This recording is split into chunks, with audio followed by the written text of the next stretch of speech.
ಮೇಲುಕೋಟೆಯ ಶಿಕ್ಷಕಿ missing and murder ಕೇಸಿಗೆ ಸಂಬಂಧಿಸಿದಂತೆ ಘಟನೆ ನಡೆದ 30 ಗಂಟೆಯಲ್ಲಿ ಆರೋಪಿಯನ್ನು ಪೊಲೀಸರು ಅರೆಸ್ಟ್ ಮಾಡಿದ್ದಾರೆ. ತಲೆಮರೆಸಿಕೊಂಡಿದ್ದಂಥ 22 ವರ್ಷದ ನಿತೀಶ್ ಅರೆಸ್ಟ್ ಆಗಿದ್ದಾನೆ.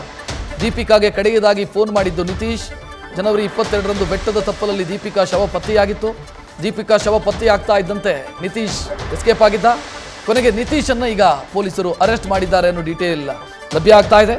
ಇವತ್ತೇ ನ್ಯಾಯಾಧೀಶರ ಮುಂದೆ ಆತನನ್ನು ಹಾಜರುಪಡಿಸುವಂಥ ಸಾಧ್ಯತೆಯೂ ಕೂಡ ಇದೆ. ಯಾಕಂತಂದರೆ ಅರೆಸ್ಟ್ ಆದ 24 ಗಂಟೆಯೊಳಗೆ ನ್ಯಾಯಾಧೀಶರ ಮುಂದೆ ಹಾಜರುಪಡಿಸಬೇಕಾಗತ್ತೆ. ನ್ಯಾಯಾಧೀಶರ ಮುಂದೆ ಆರೋಪಿಯನ್ನು ಅರೆಸ್ಟ್ ಮಾಡ್ತಾರೆ, ಪ್ರೊಡ್ಯೂಸ್ ಮಾಡ್ತಾರೆ ಪೊಲೀಸರು ಅನ್ನುವಂಥ ಡೀಟೇಲ್ ಕೂಡ ಈಗ ಲಭ್ಯ ಆಗ್ತಿದೆ.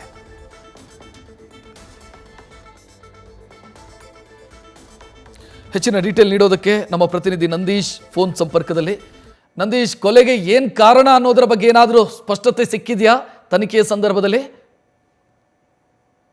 ಏನು ಕಳೆದ ನಿನ್ನೆ ಅಷ್ಟೇ ಏನು ದೀಪಿಕಾ ಕೊಲೆ ಪ್ರಕರಣ ಬೆಳಕಿಗೆ ಬಂದಿತ್ತು.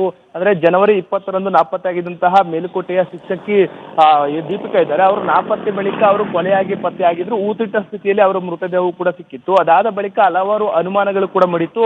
ಇನ್ನು ಅವರ ಫೋನ್ಗೆ ಒಂದು ಕೊನೆಯ ಕರೆ ಅಂತಂದ್ರೆ ಅದು ಮಾಣಿಕೇನಹಳ್ಳಿ ಗ್ರಾಮದ ಏನು ದೀಪಿಕಾ ಅವರ ಊರು ಸ್ವಗ್ರಾಮದ ನಿತೀಶ್ ಎಂಬ ಯುವಕನಿಂದ ಕೂಡ ಬಂದಿತ್ತು. ಆತನ ಮೇಲೆ ಬಹಳಷ್ಟು ಅನುಮಾನಗಳು ಕೂಡ ಮೂಡಿತ್ತು. ಅಲ್ಲದೆ ಅವರ ಕುಟುಂಬಸ್ಥರು ಕೂಡ ದೀಪಿಕಾ ಕುಟುಂಬಸ್ಥರು ಕೂಡ ನೇರವಾಗಿ ನಿತೀಶ್ನ ಮೇಲೆ ಒಂದು ಅನುಮಾನವನ್ನು ವ್ಯಕ್ತಪಡಿಸಿದ್ರು. ಆತನೇ ಕೊಲೆಗೈದು ಊತಿಟ್ಟಿದ್ದಾನೆ ಒಂದು ಗಂಭೀರ ಆರೋಪವನ್ನು ಕೂಡ ಮಾಡಿದ್ರು.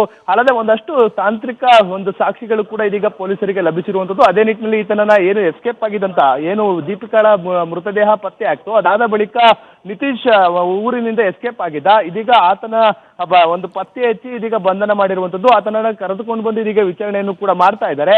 ಅಂದ್ರೆ ಅದರ ಸ್ಪಷ್ಟ ಮಾಹಿತಿಯನ್ನ ಕೊಡ್ತಾ ಇಲ್ಲ. ಅಂದ್ರೆ ಕೊಲೆಗೆ ಕಾರಣ ಏನೆಂಬುದನ್ನು ಕೂಡ ಮಾಹಿತಿಯನ್ನ ನೀಡ್ತಾ ಇಲ್ಲ ಎಂಬ ಮಾಹಿತಿಗಳು ಕೂಡ ನ್ಯೂಸ್ ಫಸ್ಟ್ಗೆ ಲಭ್ಯವಾಗಿರುವಂತದ್ದು. ಆದ್ರೆ ಪೊಲೀಸರು ಇವತ್ತು ಆತನನ್ನ ನ್ಯಾಯಾಲಯದ ಮುಂದೆ ಹಾಜರುಪಡಿಸಿ ಮತ್ತೆ ಆತನ ಪೊಲೀಸ್ ಕಸ್ಟಡಿಗೆ ತೆಗೆದುಕೊಂಡು ವಿಚಾರಣೆ ಮಾಡುವಂತಹ ಸಾಧ್ಯತೆಯು ಕೂಡ ದಟ್ಟವಾಗಿರುವಂತದ್ದು. ಅದೇ ನಿಟ್ಟಿನಲ್ಲಿ ಎಲ್ಲ ರೀತಿಯ ಪ್ಲಾನ್ ಅನ್ನ ಇದೀಗ ಪೊಲೀಸರು ಕೂಡ ಮಾಡ್ಕೊಂಡಿರುವಂತದ್ದು.